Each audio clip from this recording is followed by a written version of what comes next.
Moms மேஜிக்கிற்கு உங்களை அன்போடு வரவேற்கிறேன்.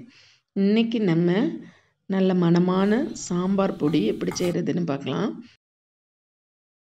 மிளகையும் ஜீரகத்தையும் தவிர மற்ற எல்லாத்தையும் தனித்தனியாக வறுத்து எடுத்துக்கிடணும். ஸ்டவ்வை ஆன் பண்ணிவிட்டு லோ ஃப்ளேம்லேயே தீய வச்சுக்கணும். 6 ஸ்பூன் உளுந்தம்பருப்பு. உளுந்தம்பருப்பு வறுபட்ட உடனே ஒரு நல்ல வாசம் வரும். உளுந்தம்பருப்பு வாசனையும் வந்துட்டு கலரும் லைட்டாக சேஞ்ச் ஆகிருக்கு. இந்த டைமில் எடுத்து ஒரு பிளேட்டில் தட்டி வச்சுருவோம். அடுத்ததாக வெந்தயம் 4 ஸ்பூன்.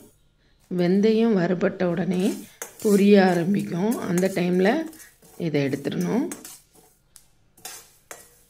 பாருங்கள், லைட்டாக பொரியுது. உடனே எடுத்துடணும். எடுத்து இதையும் மாற்றி வச்சிடலாம். மிளகையும் சின்ன ஜீரகத்தையும் சேர்த்து வறுத்துக்கிடுவோம். மிளகு 1 ஸ்பூன், சின்ன ஜீரகம் 1 ஸ்பூன்.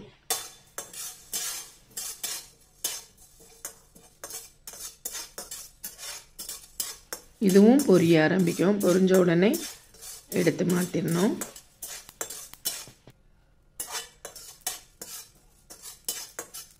இப்போ பொரிய ஆரம்பிச்சிட்டு இப்போ எடுத்துடலாம். அடுத்ததாக வத்தல். அது ஒரு 18 நம்பர் போல் எடுத்துருக்கிறேன். இதையும் தீயை கம்மியாக வச்சுட்டே வறுக்கணும்.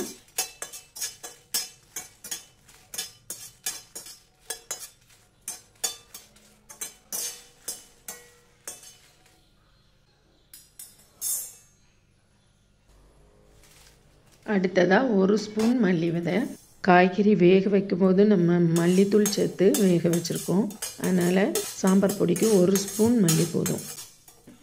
இதையும் தீயை ஸ்லோவாக வச்சுட்டே வறுத்து எடுத்துக்கிடுவோம்.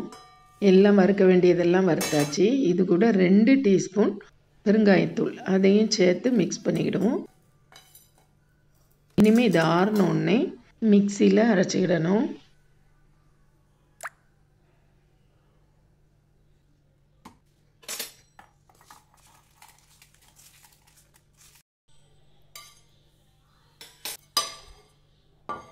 நல்ல வாசனையுள்ள சாம்பார் பொடி ரெடி ஆகிட்டு, அரைச்ச உடனே கொஞ்சம் சூடாக இருக்கும். ஆறுனதுக்கப்புறமா எடுத்து ஸ்டோர் பண்ணி வச்சுக்கலாம்.